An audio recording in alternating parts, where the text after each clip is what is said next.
Friends, welcome to Kavya Nayana cooking channel. ನಾನು ಸುಷ್ಮಾ. ಬನ್ನಿ, ಇವತ್ತು ಹೋಟೆಲ್ ಶೈಲಿಯಲ್ಲಿ ನಾನು ಮಸಾಲೆ ದೋಸೆ ಯಾವ ತರ ಮಾಡೋದು ಅಂತ ತುಂಬಾ ಸುಲಭವಾಗಿ ತೋರಿಸ್ಕೊಡ್ತಾ ಇದ್ದೀನಿ. ಮಸಾಲೆ ದೋಸೆಗೆ ಆಲೂಗಡ್ಡೆ ಪಲ್ಯ, ಹಾಗೆ ಕೆಂಪು ಚಟ್ನಿ, ಹಾಗೆ ಶೇಂಗಾ ಚಟ್ನಿ ಯಾವ ತರ ಮಾಡೋದಂತ ತೋರಿಸ್ಕೊಡ್ತಾ ಇದ್ದೀನಿ. ಹೇಗ್ ಮಾಡೋದು ಅಂತ ನೋಡೋಣ. ಒಂದು ದೊಡ್ಡ ಪಾತ್ರೆನ ಇಟ್ಕೊಂಡಿದ್ದೀನಿ. 3 ಕಪ್ ಆಗುವಷ್ಟು ಅಕ್ಕಿನ ಸೇರಿಸ್ಕೊತಾ ಇದ್ದೀನಿ. ನೀವು ಯಾವ್ದಾದ್ರು ಒಂದು ಕಪ್ ಅಳತೆಯನ್ನ ಮಾಡ್ಕೊಳ್ಳಿ. ಹಾಗೆ ಗ್ಲಾಸ್ ಅಲ್ಲೂ ಕೂಡ ನೀವು ಮಾಡ್ಕೋಬಹುದು. ಗ್ಲಾಸ್ ಹೇಗಾದ್ರೂ ಇದ್ದೇ ಇರುತ್ತಲ್ವಾ, ನೀವು ಗ್ಲಾಸ್ ಅಲ್ಲಿ ಕೂಡ ಅಳತೆ ಮಾಡ್ಕೋಬಹುದು. 3 ಕಪ್ ಅಕ್ಕಿಗೆ ಅದೇ ಕಪ್ ಅಳತೆಯಲ್ಲಿ 1 ಕಪ್ ಆಗುವಷ್ಟು ಉದ್ದಿನ ಕಾಳನ್ನ ಹಾಕೋತಾ ಇದ್ದೀನಿ. ಹಾಗೆ ಇಲ್ಲಿ ಅದೇ ಕಪ್ ಅಳತೆಯಲ್ಲೇನೆ 1 ಕಪ್ ಅಷ್ಟು ಗಟ್ಟಿ ಅವಲಕ್ಕಿನ ಹಾಕೋತಾ ಇದ್ದೀನಿ.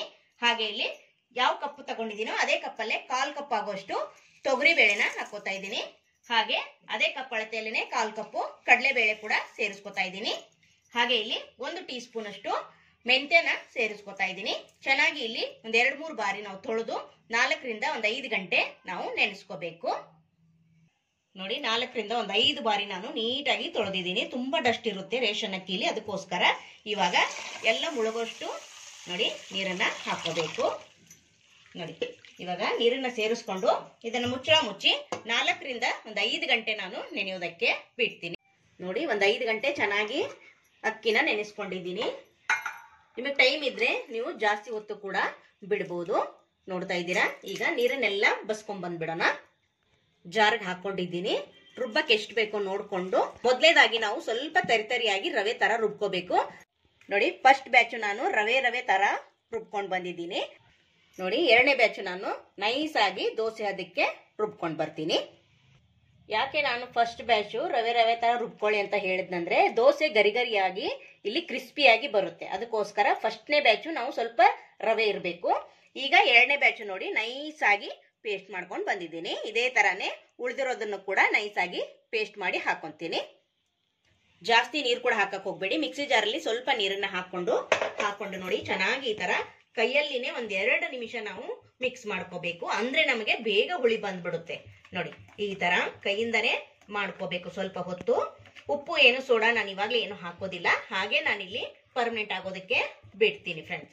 ಈ ತರ ಚೆನ್ನಾಗಿ ನಾವು ಮಾಡಿದ್ರೇನೆ ಹುಳಿ ಬಂದ್ಬಿಡುತ್ತೆ ಫ್ರೆಂಡ್ಸ್. ನೋಡಿ, ಇವಾಗ ಚೆನ್ನಾಗಿ ನಾನು ಮಿಕ್ಸ್ ಮಾಡ್ಕೊಂಡಿದ್ದೀನಿ. ಇವಾಗ ಇದನ್ನ ಮುಚ್ಚಿ ನಾನು 7 ರಿಂದ 8 ಗಂಟೆ ಹುಳಿ ಬರೋದಕ್ಕೆ ಬಿಡ್ತೀನಿ.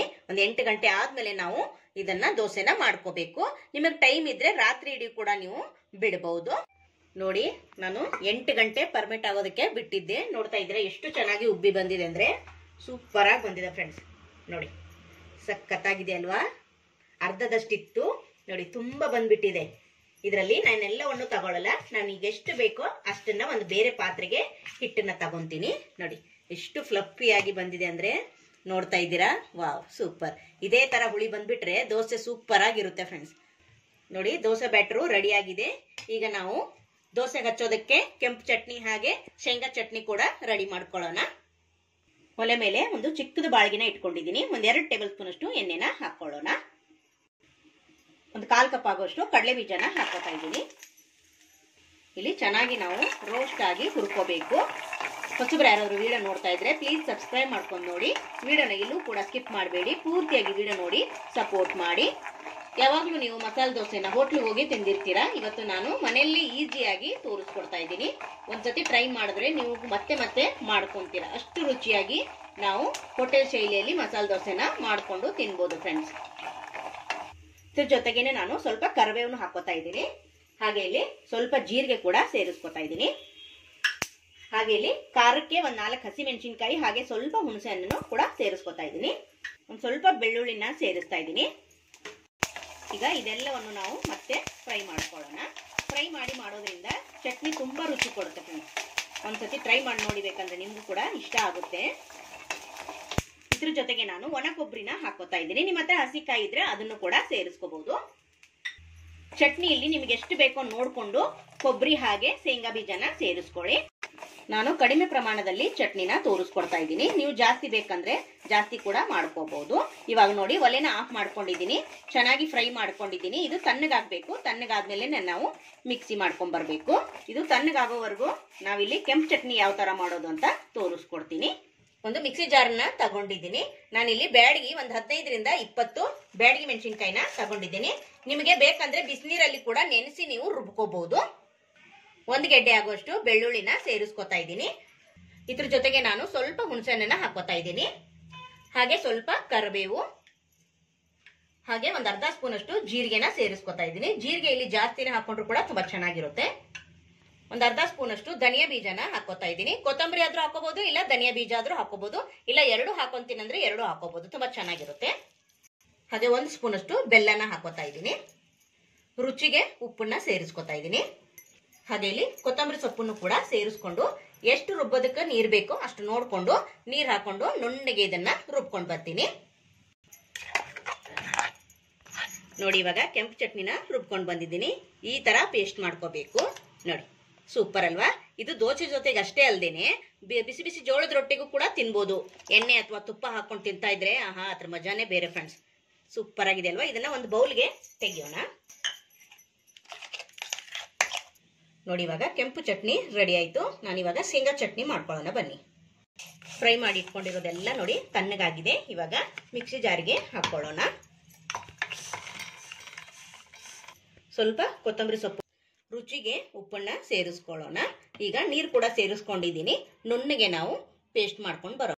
ನೋಡಿ, ಚಟ್ನಿ ಕೂಡ ನುಣ್ಣಗೆ ಪೇಸ್ಟ್ ಮಾಡ್ಕೊಂಡು ಬಂದಿದ್ದೀನಿ, ನೋಡ್ತಾ ಇದ್ದೀರಾ? ಇವಾಗ ಇದನ್ನು ಕೂಡ ಒಂದು ಬೌಲ್ಗೆ ಎತ್ತಿಟ್ಕೊಳ್ಳೋಣ. ಇವಾಗ ಚಟ್ನಿ ಕೂಡ ರೆಡಿ ಆಯ್ತು. ಇದಕ್ಕೊಂದು ಚಿಕ್ಕದಾಗಿ ಒಗ್ಗರಣೆ ಕೂಡ ಮಾಡ್ಕೊಂತೀನಿ. ಹಾಗೆ ಇಲ್ಲಿ ಆಲೂಗಡ್ಡೆ ಪಲ್ಯನ ಮಾಡ್ಕೊಳ್ಳೋಣ. ಮೇಲೆ ಕಡಾಯಿನ ಇಟ್ಕೊಂಡಿದ್ದೀನಿ. ಒಂದು 4ರಿಂದ 5 ಸ್ಪೂನ್ ಆಗುವಷ್ಟು ಎಣ್ಣೆನ ಹಾಕೊಳ್ಳೋಣ.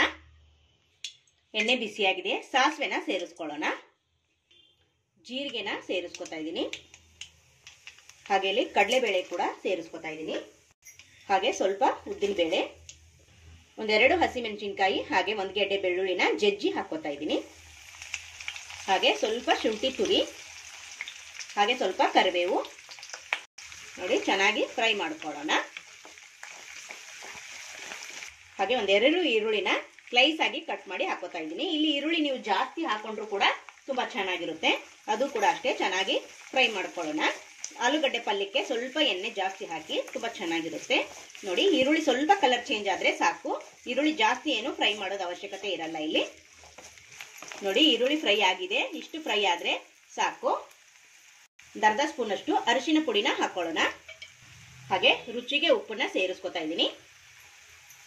ಚೆನ್ನಾಗಿ ಒಂದ್ಸತಿ ಮಿಕ್ಸ್ ಮಾಡ್ಕೊಳ್ಳೋಣ.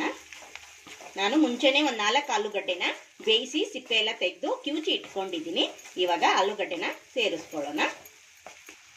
ನೋಡಿ, ನಿಮಗೆ ಜಾಸ್ತಿ ಬೇಕಂದ್ರೆ ನೀವು ಜಾಸ್ತಿ ಕೂಡ ಹಾಕೋಬಹುದು. ನಾನು 4 ಆಲೂಗಡ್ಡೆನ ತಗೊಂಡಿದ್ದೀನಿ.